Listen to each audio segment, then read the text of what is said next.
This is the Dr. Duke Show. Hello, everyone, and welcome to the Dr. Duke Show. I am Dr. Duke, and I am joined today by Vicki McKenna. Vicki, how are you on this fine day? Well, it ebbs and flows, Duke. I'm good. I'm good. I'm good. Thanks for asking. Doesn't life just ebb and flow?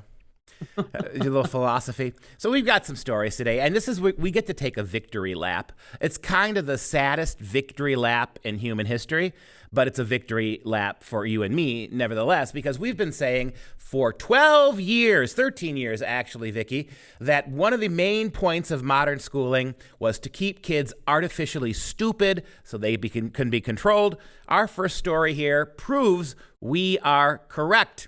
A new analysis report shows that kids are entering college unable to write. Let me repeat that, unable to write. We here at Freedom Project, as you know, we're a school. We actually had some 9th and 10th graders, high school kids, who were wanted to transfer into Freedom Project Academy. They could not print their names, let alone write them in cursive. Let me repeat that. They do not know how to print. These are 9th and 10th graders who can't write in cursive, and they can't print to write either. How do you get to that age and no one's taught you how to write your name?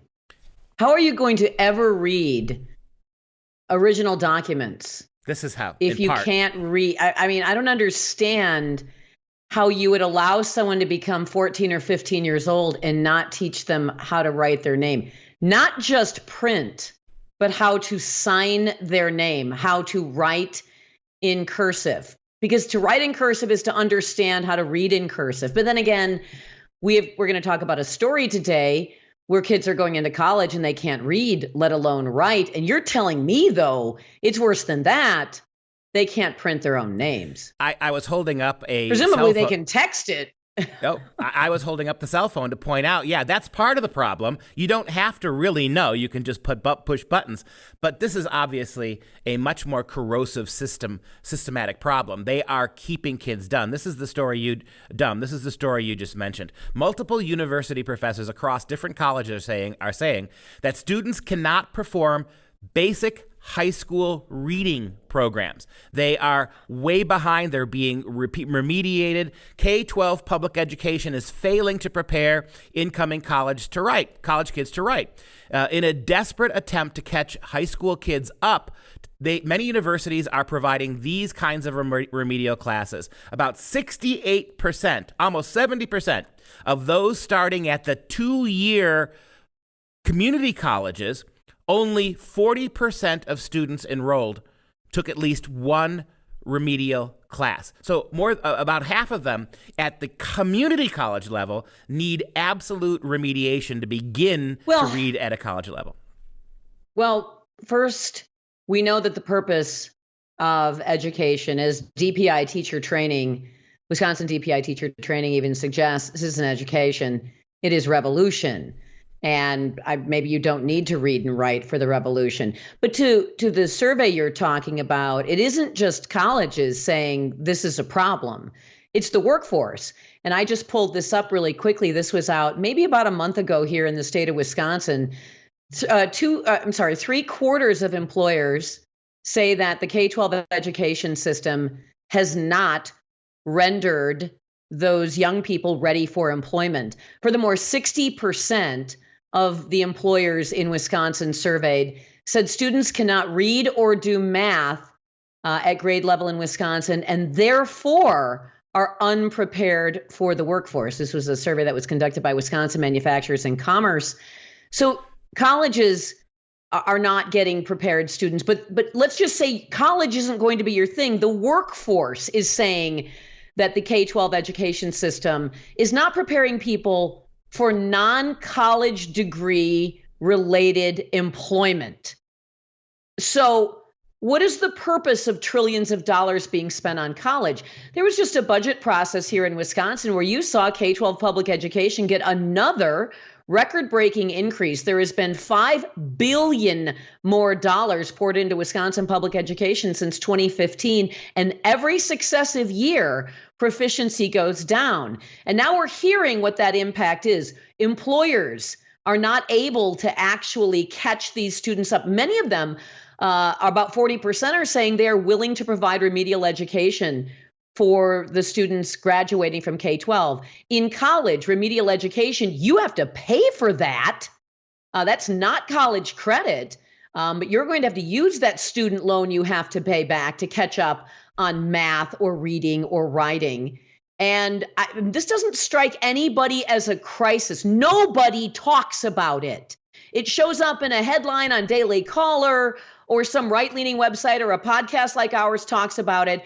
And then mom and dad and grandma and grandpa and all the CEOs and all the college administrators roll their eyes and just try to figure out a way to accommodate the problem rather than stand together to demand a fix to the problem. Yeah, and people like Randy Weingarten, the superintendent, the school. Help me out here. The teachers union leader, Thank you. The teachers union boss is now saying, and other her surrogates are saying, that school choice, Christian schools, private schools, these are all racial segregationist things. We can't send our kids out of public schools because, according to the left now, you will be segregating white kids from the failed public schools. What Betsy DeVos, what Milton Friedman, what the billionaire conservative class that never wanted public education, the same kind of roots that happened in the aftermath of Brown v. Board. Those same words that you heard in terms of wanting segregation post Brown v. Board of Education, those same words you hear today. It's not, I was kind of gobsmacked when I was talking to Southern Poverty Law Center, and they showed me the same words: choice, parental rights, an attempt to divide parents versus teachers. And that point, it was white parents versus other parents. Milton Friedman is wrong, and the Southern Poverty Law Center is the authority here. So first off, the Southern Poverty Law Center is a hate group. It is a left-wing hate group that runs a money laundering operation for, to try to convince people that there is nothing but systemic racism that cannot be stopped. So give the Southern Poverty Law Center money, and they will duck that money in banks in the Caymans. All they do is exist to, create a system where they can raise money by accusing people of being the Klan or white supremacists. But it's a hate group. It's a left-wing hate group. And shame on Randy Weingarten she has no shame for even citing that organization. But think about what she's saying. She's saying that public education solves racism, and that choice, school vouchers, open enrollment, that's all segregationist. Mind you, in the city of Milwaukee, there are a number of schools with 0 real human children reading or doing math at grade level that are 99% Black. K-12 public schools with 0 children reading or doing math at grade level, and they are almost exclusively Black schools. That's segregationist. Those students would have an opportunity to leave those schools with a school voucher and attend a private school, a religious school that not only would not be 99% Black, if that matters, being, next to somebody who's got a different skin color. But I thought we were supposed to segregate people because people like Randy Weingarten say white people are awful. But that student who had that voucher would not only be able to escape a total failure of a school system. Can we all agree that 0% proficiency is failure? And allow them potentially not only to catch up, but then even excel, because we have that story in a number of voucher schools in Wisconsin. But what she's really trying to do is she's trying to say parents should have no say. It wasn't about a relationship with teachers and parents that she was referencing. Parents are asserting themselves as the dominant partner in the relationship between a teacher and a parent, as it has always been, at least up until the point where the teachers union decided parents don't matter.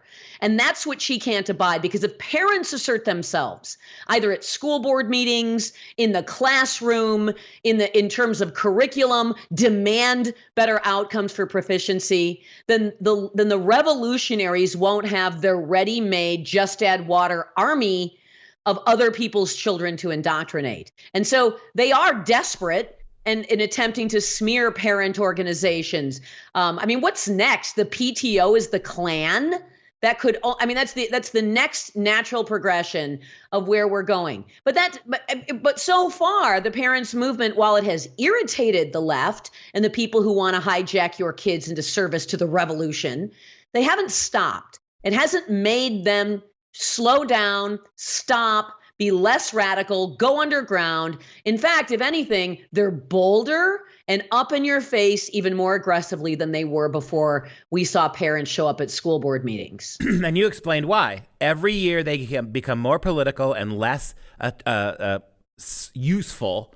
They get more money. After the break, we're going to return to this, and it gets even worse, folks. We'll be back in a moment.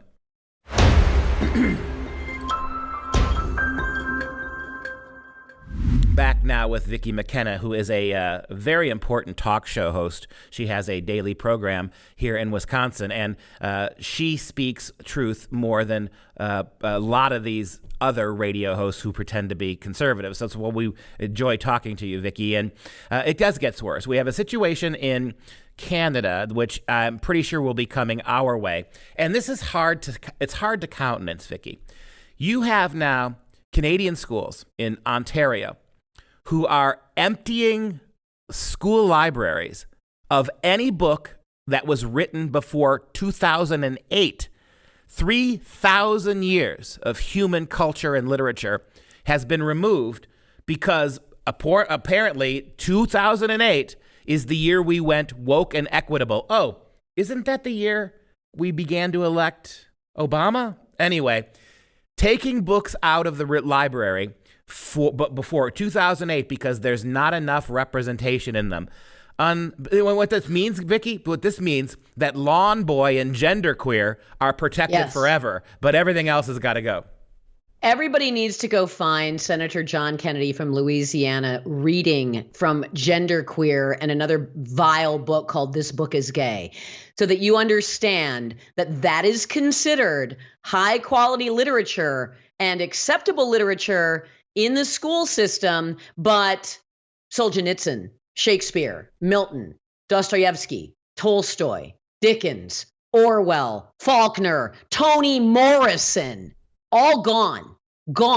But you know what else is gone? Clifford the Big Red Dog is gone. You know, Where the Wild Things Are is gone. Curious George is gone. Paddington is gone. Pip and Mitten is gone. Childhood books are gone. The Greeks are gone. The Founding Fathers are gone. History is gone. The Bible, of course, they got rid of the Bible a long time ago. Gone. Anything that happened before 2008. Apparently, our birth is 2008. How North Korean does this sound?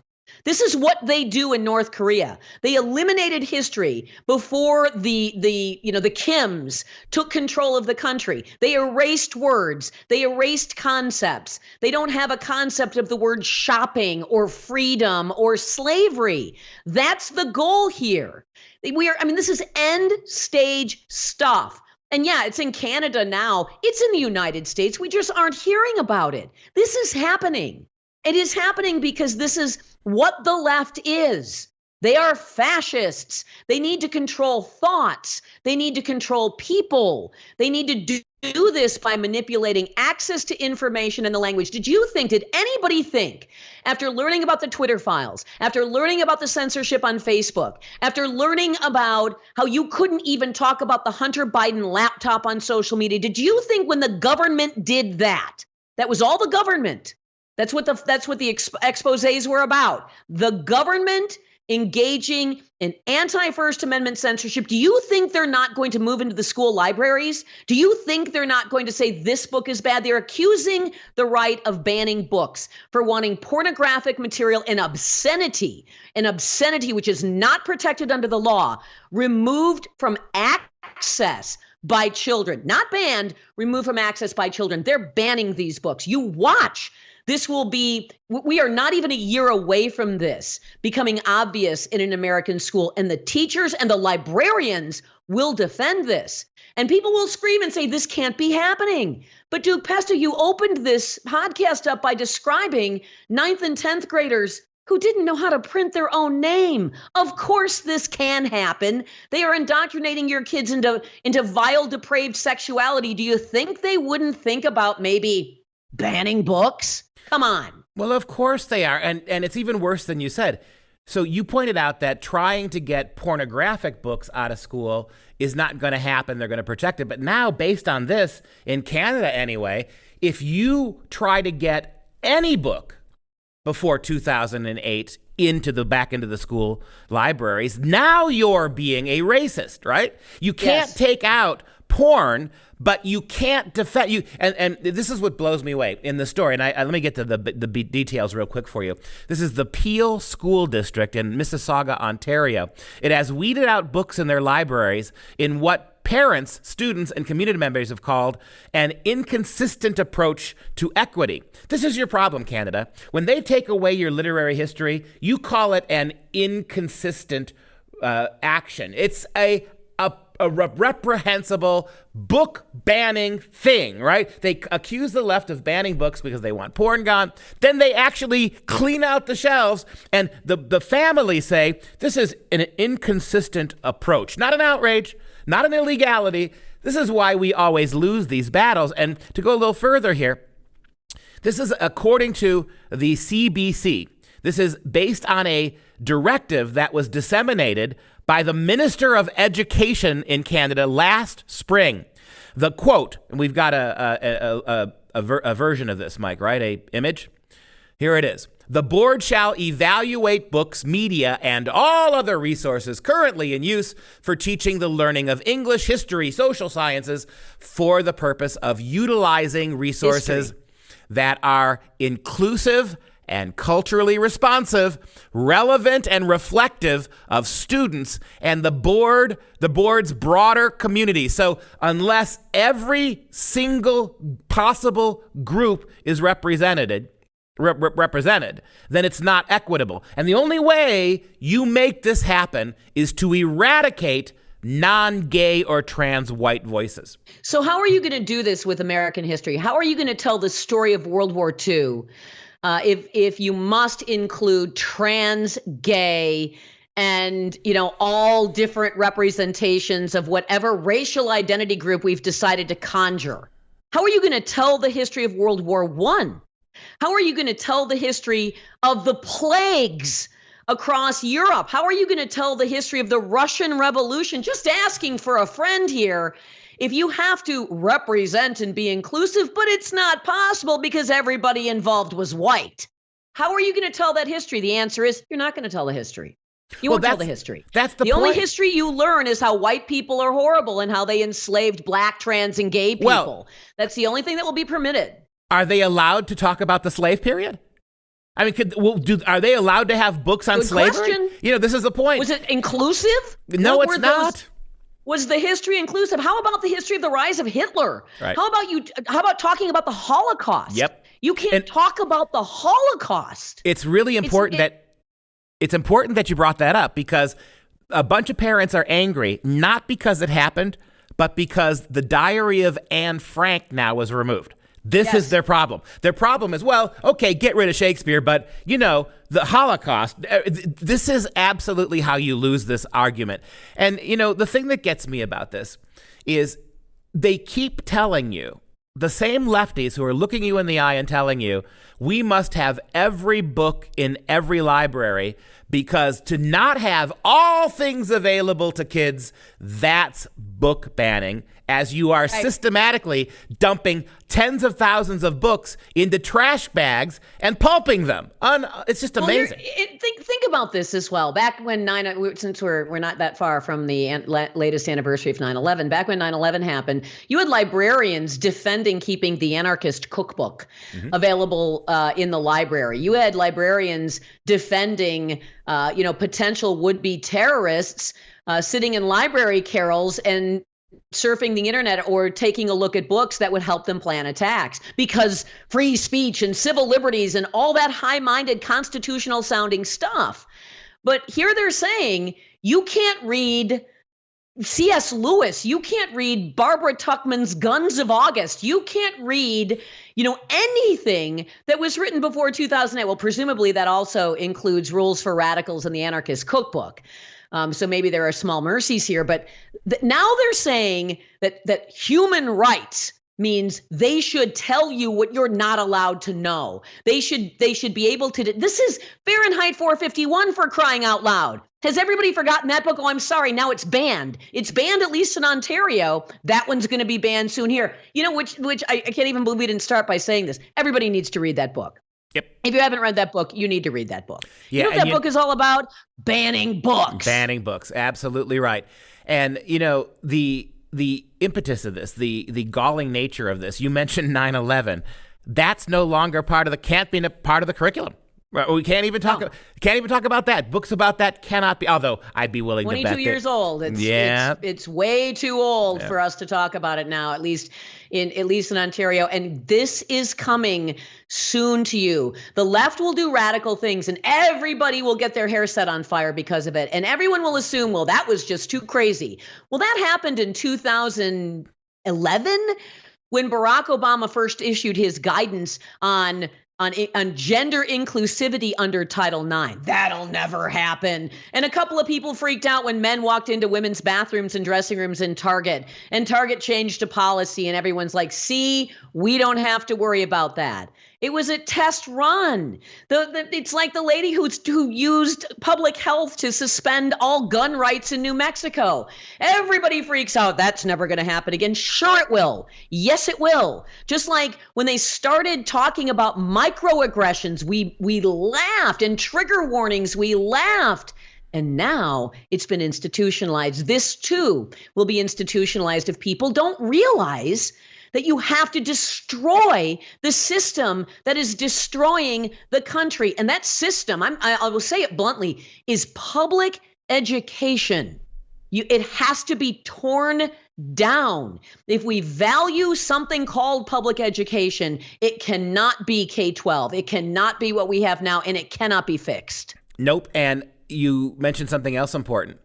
People think the courts are going to protect us. In the case of the New Mexico governor, the right thing is being done constitutionally. However, there will be no punishment for her. And number two, don't forget who owns the law schools in this country. Your future judges are being taught by DER radicals. The new judges, the new lawyers that we're cranking out have no truck with the Constitution. Right now, imagine 9 wise Latinas as your Supreme Court in 10 years or 20 years. The Constitution. Who never read anything after 2000. Who never read anything before 2008. And also can't print their own names. Yeah, it's end stage stuff. It's end stage America. It's end stage Western civilization. And we are so close to this all just being gone. Yeah, we are sliding down the wrong side, and there's not much left to hold on to stop the plummeting. And that's going to wrap up the show. If you enjoyed the program, please subscribe to our brand new podcast channel. Simply search The Dr. Duke Show or Dr. Duke Show on your favorite platform. And if you're a fan of the video platform, Rumble, we've just launched a new channel where you can watch every episode of The Dr. Duke Show. So come rumble with us. Go to rumble.com/FreedomProject, and you can follow us. For all of us here at the show, and for the inimitable Vicki McKenna, thanks, and we will see you with more pathetic news, I'm sure, next time.